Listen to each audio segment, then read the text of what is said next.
everybody. My name is Jocelyn Stone, and I'm an associate editor at Experience Life magazine. And I am with one of our community ambassadors, Jill Grunewald. Hello, Jill. How are you doing today? Hi, Jocelyn. Good. How are you? Good. Thank you. We were going to talk a little bit about just what you've been doing, and I know that you work with a lot of your clients on dealing with adrenal fatigue and you know what they can do, different things that they can do to combat it.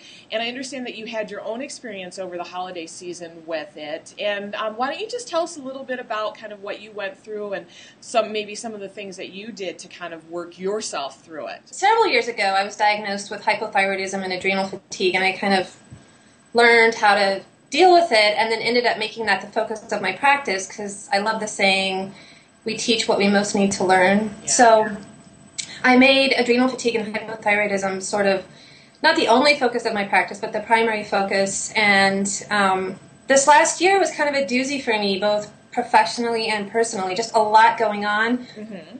A lot of it was really good stuff. So stress doesn't always have to come from, you know, the disappointments in life or the not so great things. It can be self-imposed deadlines, and I just bit off more than I could chew, and September, October, and November were really busy for me, and a lot of it's my own darn fault because I just kind of set myself up for a lot of work. I noticed that I was really tired. The holidays were actually a little bit of a respite for me because I was able to step away from kind of the work and the day-to-day stuff going on. I was, you know, we spent time with my husband's family and my family. I felt really fried, and I was needing more sleep. And one of the symptoms of adrenal fatigue is actually putting on belly weight because one of the hormones that the adrenals produce is cortisol, and that's the belly fat hormone.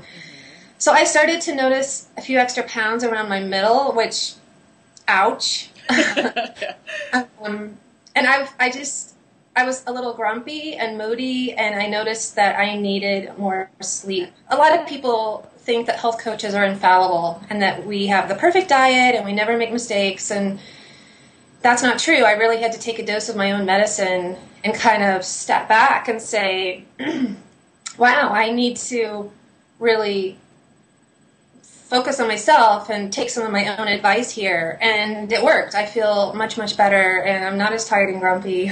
So, for somebody that maybe is experiencing some of the symptoms that you were experiencing, but maybe doesn't have a coach that they're working with on a regular basis, where would you suggest that they start? I have a few suggestions. So sleep is so important. We live in a chronically sleep-deprived society, and in December, I'll just admit, I slept quite a bit. I mean, I was sleeping like 9 to 9.5 hours a night, and I wasn't feeling guilty about it. Now, I know that's challenging for some people, but doing all you can to get, you know, 8 to 9 solid hours of sleep per night is critical. And then another one is making sure you're getting plenty of quality dietary fat in your diet. Not the icky trans fats, but the good fats like avocados and walnuts and fatty fish. My last suggestion would be, and this is also, you know, difficult for people who are super busy and stressed, but making time for yourself.